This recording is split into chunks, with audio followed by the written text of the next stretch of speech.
اے نبی تم نے دیکھا اس شخص کو، اس کے حال پر غور کیا جس نے اپنی خواہش نفس کو اپنا الہ بنا لیا ہے؟ اللہ اکبر،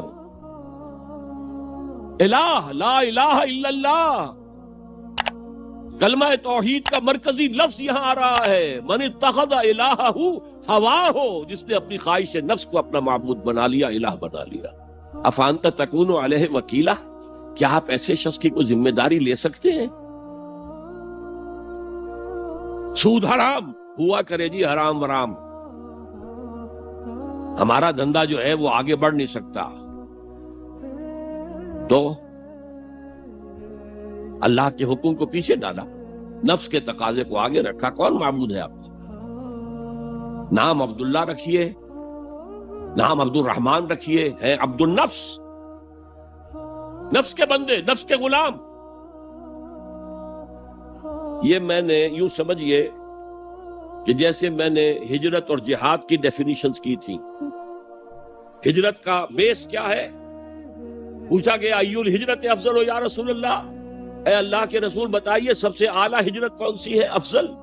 فرمایا ان تہجر ما کرہ ربک، ہر اس چیز کو چھوڑ دو جو تمہارے رب کو پسند نہیں۔ آج رات ہی سے آپ ہجرت شروع کر سکتے ہیں۔ جائزہ لیجئے کیا کیا چیزیں میری زندگی میں خلاف شریعت ہے، جو اللہ کو ناپسند ہے، فیصلہ کیجئے کہ آج کے بعد نہیں ہوگی، ہجرت شروع ہو گئی، افضل الہجرہ، سب سے افضل ہجرت شروع ہو گئی۔ لیکن ٹاپ پر لے جائیے تو یہ ہجرت جب اللہ کے دین کو قائم کرنے کی جدوجہد اس مرحلے پر آ جائے کہ اب باطل کے ساتھ ٹکراؤ ہے اور اب چاہیے کہ ساری قوت ایک مرکز پر جمع ہو جائے، ہجرت فرض کر دی گئی۔ وہ ہجرت گھر بار چھوڑ کر، اہل و عیال کو چھوڑ کر، اور مکے کے بھیڑیوں کے رحم و کرم پر چھوڑ کر اپنے گھر والوں کو، جو لوگ ہجرت کر کے آئے، حکم تھا۔ ہجرت مدینہ فرض تھی، ہجرت حبشہ فرض نہیں تھی، صرف اجازت تھی کہ جن سے سختیاں نہیں جھیلی جا رہی مزید وہ چلے جائیں۔ تو ہجرت کا یہ ابتدائی نقطہ، انتہا یہ جہاد، المجاہد من جاہد نفسہ، جہاد تو یہاں سے شروع ہو گیا، اپنے نفس کے خلاف جہاد کرنا۔ صبح نفس نے کہا بھی سو جاؤ، آپ نے نفس کی بات کو رد کیا، اپنا کمبل اٹھا کے پھینکا، اٹھے، وضو کیا، نماز کے لیے آپ مسجد چل دیے، آپ نے جہاد کیا نفس کے خلاف۔ یہ افضل الجہاد ہے، اور سب سے چوٹی اوپر یہ ہے کہ جب وہ حق و باطل کی جنگ ہو تو جان ہتھیلی پر رکھ کر میدان میں حاضر ہوتا۔ اسی طرح یہ جو شرک فی الاطاعت ہے، میں نے آپ کو اس کی ابتدا بھی بتا دی انفرادی سطح پر۔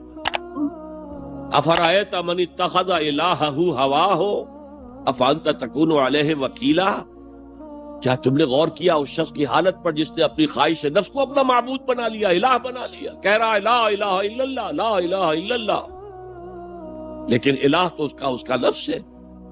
اب اس کو انتہا پر لے جائیے۔ عہد حاضر کا سب سے بڑا شرک، سب سے بڑا شرک، سب سے بڑا شرک عوامی حاکمیت کا تصور ہے۔ حاکم اللہ کے سوا کوئی نہیں، ان الحکم الا للہ۔ ظاہر بات ہے فرعون نے اگر دعویٰ کیا تھا میں تمہارا خدا ہوں، انا ربکم الاعلی، تو کیا اس کا مطلب یہ تھا کائنات میں نے پیدا کی ہے، تمہیں میں نے پیدا کی ہے؟ ذرا سوچئے، کیا وہ بزرگ موجود نہیں ہوں گے جنہوں نے اسے دیکھا ہو کہ آج اس کی ولادت ہوئی تھی، کل اس کی کوئی اور سیریمنی ہوئی تھی؟ یہ کیسے دعویٰ کیا تھا؟ میرا حکم چلے گا، میں نہیں جانتا، الیس لی ملک مصر، مصر کی حکومت میری ہے کہ نہیں؟ یہ دعویٰ تھا، یہ خدائی کا دعویٰ۔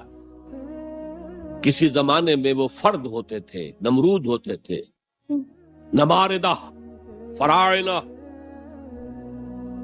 جمال عبد الناصر نے نعرہ لگایا تھا نحن ابناء الفراعنہ، بڑے فخر کے ساتھ ہم فرعونوں کی اولاد۔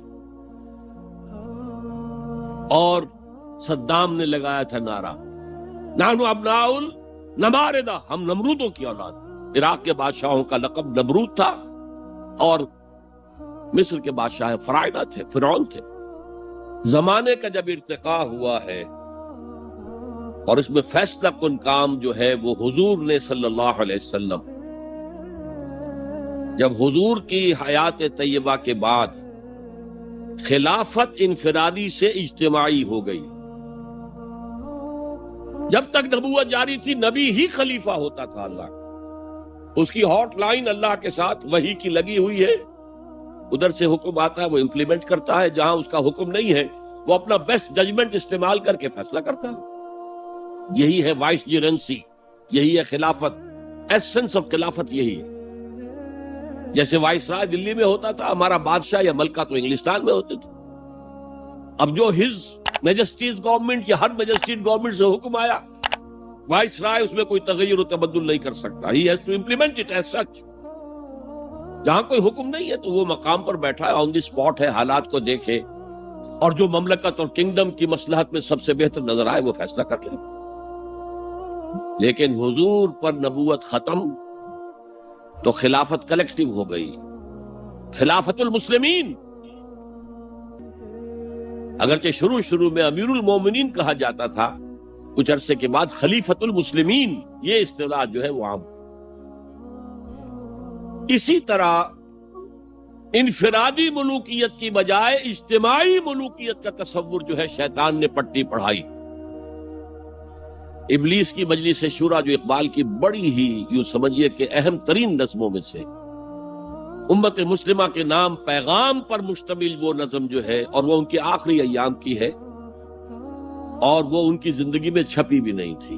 ارمغان حجاز ان کے انتقال کے بعد چھپی ہے, جس میں آخری جو کلام تھا فارسی اور اردو دونوں کا جمع کر دیا گیا, ورنہ اس سے پہلے فارسی علیحدہ چھپتی تھی کتابیں, اردو کی علیحدہ.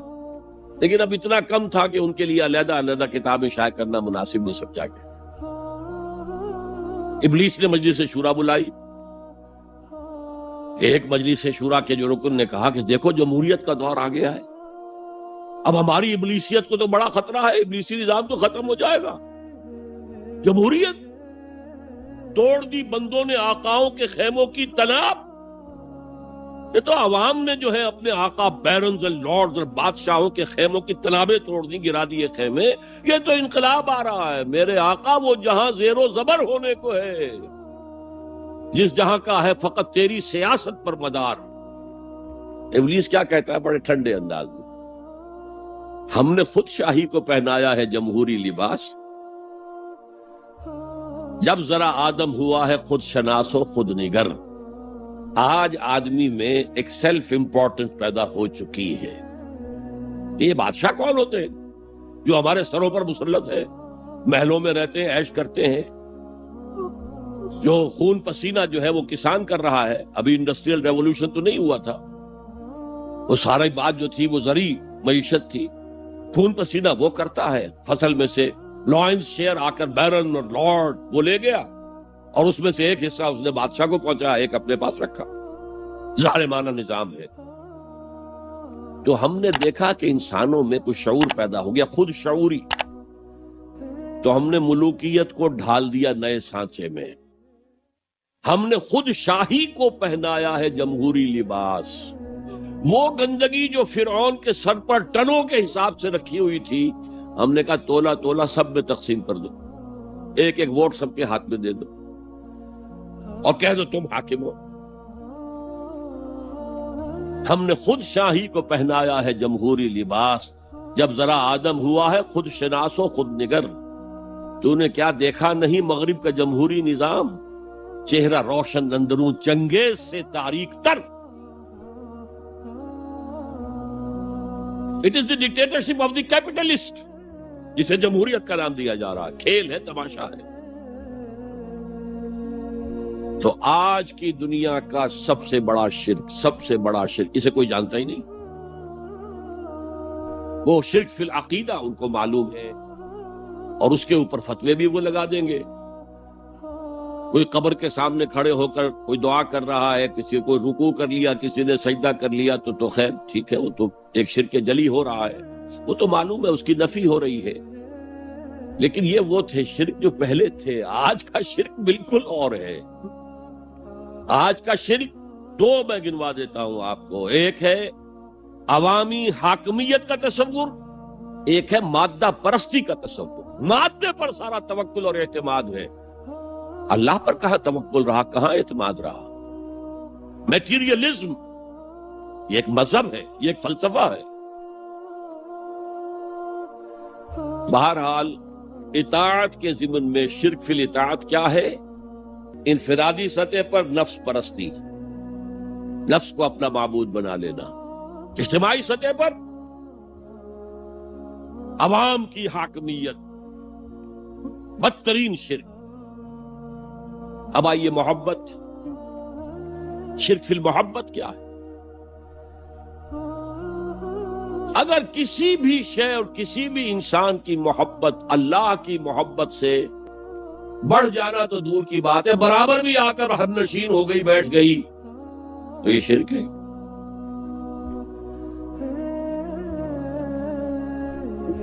والذین آمنوا اشد حبا للہ، جب تک اشد محبت آپ میں اللہ کی نہیں ہوگی، اگر کوئی اور شے محبوب ہے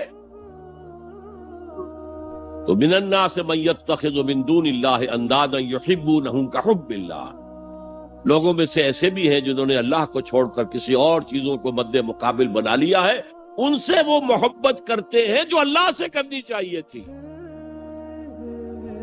توحید کا تقاضا ہے لا محبوب الا اللہ، لا مطلوب الا اللہ، لا مقصود الا اللہ. مقصود و مطلوب اور محبوب حقیقی اللہ کے سوا کوئی. اور وہ آیت میں آپ کو سنا چکا ہوں، سورہ توبہ کی آیت نمبر 24، انتہائی لرزا دینے والی آیت.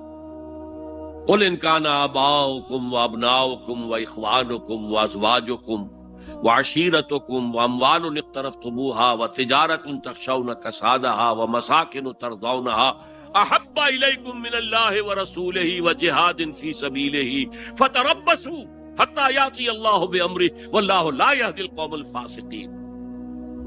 اے نبی ان کے کان کھول دیجئے، اچھی طرح سنا دیجئے کہ اے لوگوں، اے ایمان کے دعوے داروں، اگر تمہیں اپنے باپ، اپنے بیٹے، اپنے بھائی، اپنی بیویاں یا بیویوں کے لیے شوہر اور اپنے رشتہ دار اور اپنے وہ مال جو بڑی محنت سے کما کر کھتے بھرے ہوئے ہیں اور اپنی وہ تجارت جس کی کساد بازاری کا تمہیں اندیشہ رہتا ہے مندہ نہ ہو جائے، اور اپنے وہ محل، اپنی حویلیاں جو تم نے تعمیر کی ہیں اور بہت تمہیں محبوب ہیں، انہیں خوب فرنش کیا ہے، اگر یہ 8 چیزیں محبوب تر ہیں اللہ سے اور اللہ کے رسول سے اور اللہ کی راہ میں جہاد سے، تو جاؤ دفعہ ہو جاؤ، وہاں بیٹھ کر انتظار کرو یہاں تک کہ اللہ اپنا فیصلہ سنا دے. اور اللہ ایسے فاسقوں کو کبھی ہدایت نہیں دیتا. 8 چیزیں. اقبال نے بہت خوب کہا ہے، یہ مال و دولت دنیا، یہ رشتہ و پیوند، 5 قریب ترین رشتے آ گئے، باپ، بیٹا، بھائی، زوجین اور رشتہ دار. رشتہ و پیوند یہ جوڑنے والا ہے. اور مال و دولت دنیا کی 3 شکلیں آ گئیں. دولت جو آپ اپنی بیلنس شیٹ کو دیکھ دیکھ کر آپ اس پہ خوش ہوتے، اب ہمارے ایسٹس کی یہ قیمت ہو گئی ہے اب. اور وہ مکانات جو آپ نے بنائے ہیں بڑے محبوب ہیں، اور ایسے بنائے ہیں، قرآن مجید میں آتا ہے لعلکم تخلدون، ایسے بنا رہے ہیں تمہیں ہمیشہ رہنا ان مکانوں کے اندر. اور وہ کاروبار جن میں تمہیں اندیشہ رہتا ہے کہ کہیں کساد نہ ہو جائے، کوئی ڈپریشن نہ آ جائے. یہ 8 چیزیں، یہ مال و دولت دنیا 3، یہ رشتہ و پیوند، بتان وہم و گما لا الہ الا اللہ، یہ سب وہم و گمان کے بت ہیں جن کی پرستش میں تم لگے ہو. ان سب کی پرستش چھوڑو تو لا الہ الا اللہ کا حق ادا ہو. اب اس اصول کو بھی اپلائی کرنا شروع کیجئے. آئیے انڈیویجول لیول پر. دولت کی محبت، اگر آپ کو دولت کی محبت آمادہ کرتی ہے کہ اللہ کے حدود کو پامال کریں، حرام ذرائع استعمال کریں، دولت آنی چاہیے، حلال سے ہو، حرام سے ہو، جائز ہو، ناجائز سے ہو، بائی ہوک اور بائی کروک دولت آنی چاہیے، تو آپ کی محبوب حقیقی کون ہوئی؟ دولت. یہ دولت آپ کی معبود ہے. کون بڑے سے بڑا موحد اس شرک کا احساس رکھتا ہے؟ اور حضور نے اس قدر کلیئر فرمایا ہے، تعس عبد الدینار و عبد الدرہم، ہلاک ہو گیا یا ہلاک ہو جائے، دینار اور درہم یہ کلام خبریہ ہے یا یہ بددعا ہے؟ تعیس عبد الدینار و عبد الدرہم، درہم و دینار کا بندہ ہلاک ہو جائے۔ نام عبد الرحمن ہے، حقیقت میں عبد الدینار ہے، عبد الدرہم۔ درہم و دینار آنے چاہیے، جائز سے یا ناجائز سے، حلال سے یا حرام سے، صحیح سے یا غلط سے، بائی حق اور بائی پرو۔ تو معبود کون ہوا؟ ہمارے ہندو بھائیوں نے کیا کیا؟ لکشمی دیوی دولت کی دیوی ہے، اس کی پوجا کرتے کس لیے؟ مطلوب کیا ہے؟ دولت۔ اس کی پوجا وہ خوش ہو جائے تو دولت ملے گی۔ ہم نے کہا ہٹاؤ جی اس دیوی کو بیچ میں سے، ہم براہ راست ہی پوج لیں گے۔ بس یہی تو فرق کیا ہے نا۔ عبد الدینار و عبد الدرہم، یہ ہے انفرادی سطح پر شرک فی المحبت، جو روح عبادت ہے، جو عبادت کی جان ہے، محبت، غایت الحب ما غایت الذل والخضوع، اور ٹاپ پر لے آئیے۔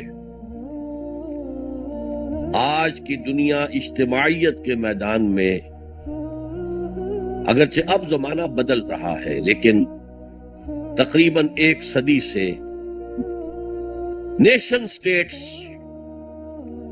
وطن کی بنیاد پر قومیت، وطن محبوب ترین شے، جو شے میرے وطن کے لیے صحیح ہے وہ میں کروں گا، چاہے وہ غلط ہو، وہ حرام ہو، اللہ کے قانون کے خلاف ہو، لیکن میرے وطن کے لیے ہوگا۔ وطن زندہ باد، یہ وطن پرستی۔ اس وطن پرستی کے مذہب کی ایک نماز بھی ہے، ترانہ ہو رہا ہے تو کھڑے ہو جاؤ، قنوت، کھڑے ہو جانا عبادت کا حصہ ہے۔ اس کا جھنڈا سلامی دو۔ یہ وطن کے معبود کے ریچولز ہیں، مذہب وطنیت۔ اسی لیے اقبال نے کہا تھا، اس کو سمجھا نہیں کسی نے۔ اس دور میں میں اور ہے، جام اور ہے، جم اور، ساقی نے بنا کی روش لطف و ستم اور، تہذیب کے آزر نے ترشوائے صنم اور۔ آج کا صنم، آج کا بت کون ہے؟ تہذیب کے آزر نے ترشوائے صنم اور، مسلم نے بھی تعمیر کیا اپنا حرم اور۔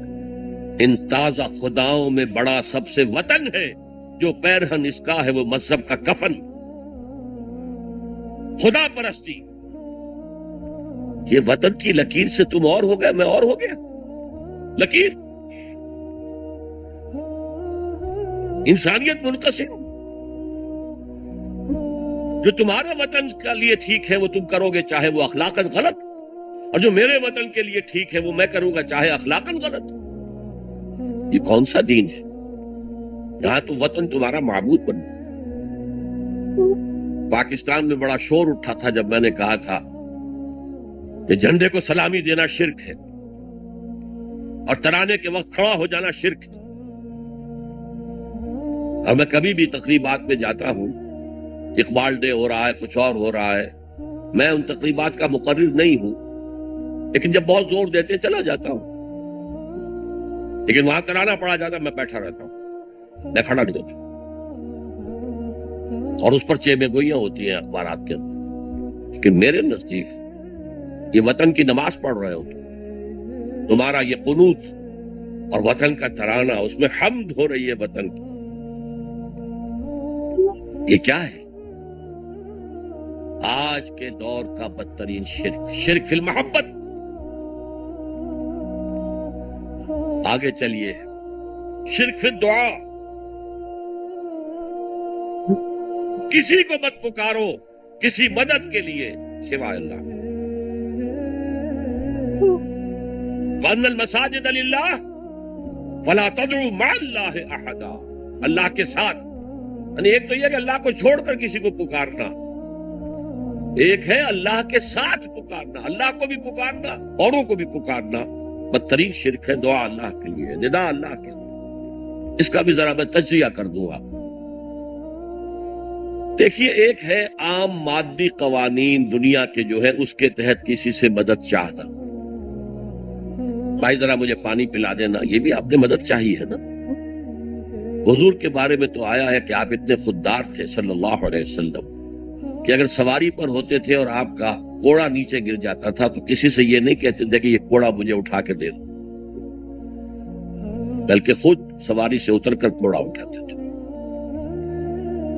تو یہ جو قانون مادی ہے اس کے تحت مدد مانگنا کوئی بری بات نہیں ہے، کوئی غلط بات نہیں.